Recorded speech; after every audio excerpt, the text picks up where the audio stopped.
नमस्कार, मैं हूं आपके साथ प्रगति और आप देख रहे हैं टोटल टीवी। खबरों की शुरुआत करेंगे बड़ी खबर के साथ, जहां लोकसभा में नया आयकर बिल पेश हो गया है। तो दरअसल निर्मला सीतारमण ने बिल पेश किया है, सिलेक्ट कमेटी को बिल भेजा गया है। लोकसभा की कार्रवाई 10 मार्च तक के लिए स्थगित कर दी गई है।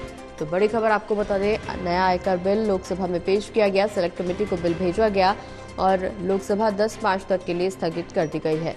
निर्मला सीतारमण ने लोकसभा में नया आयकर बिल पेश कर दिया है। कार्रवाई फिलहाल स्थगित हो गई है। वित्त मंत्री निर्मला सीतारमण ने बिल पेश किया है, सिलेक्ट कमेटी को बिल भेजा गया है।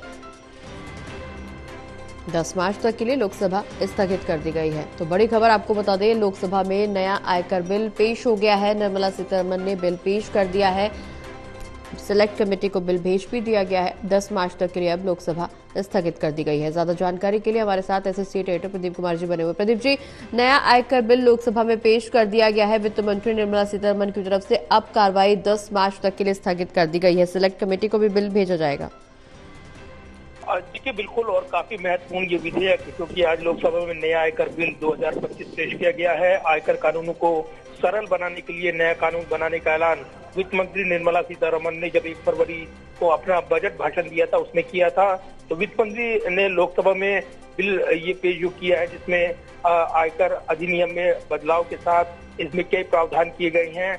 इसके बाद ही इस बिल को प्रवर समिति यानी सिलेक्ट कमेटी को भेजने का भी आग्रह उन्होंने किया है। तो इसके बाद इसको प्रवर कमेटी को भेजा गया है, लेकिन विपक्षी सदस्यों ने इस विधेयक को प्रस्तुत करने के दौरान इसका विरोध किया, लेकिन सदन ने इसे प्रस्तुत करने के लिए ध्वनिमत से पारित कर दिया। और उसके बाद विधेयक को पेश करते हुए निर्मला सीतारमण ने ओम बिरला, जो लोकसभा अध्यक्ष, उनसे कहा कि वो मौजूदा मसौदा कानून को सदन की प्रवर समिति यानी सेलेक्ट कमेटी को भेजे, जो अगले सत्र के पहले दिन तक अपनी रिपोर्ट प्रस्तुत करेगी। साथ ही उन्होंने अध्यक्ष से प्रस्तावित पैनल की संरचना और नियमों पर निर्णय लेने का आग्रह किया है।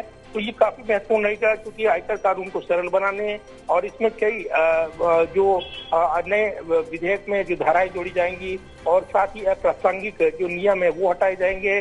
तो कुल मिलाकर देखें तो 622 पन्नों का ये विधेयक और इसके बाद ही नया आयकर कानून अधिक व्यवस्थित और वर्तमान कानून की तुलना में सरल होगा, ये कहा जा रहा है। इसी के साथ संसद के जब हम बात कर रहे हैं तो बजट सत्र का पहला चरण जो है लोकसभा का वो संपन्न हो गया है। यानी अब जो कार्रवाई होगी बजट सत्र के इस ब्रेक के बाद, वो 10 मार्च को दूसरे चरण की कार्रवाई शुरू होगी। और इस बीच राज्यसभा की कार्रवाई जारी है। करीब 4 बजे वित्त मंत्री निर्मला सीतारमण जो बजट पर चर्चा हुई है राज्यसभा में, उस चर्चा का जवाब देंगी, यानी अपना रिप्लाई देंगी। तो उस भाषण पर भी उनकी तमाम नजरें रहने वाली हैं। प्रगति, चलिए, बहुत बहुत शुक्रिया प्रदीप जी, तमाम जानकारी हमारे दर्शकों तक पहुंचाने के लिए।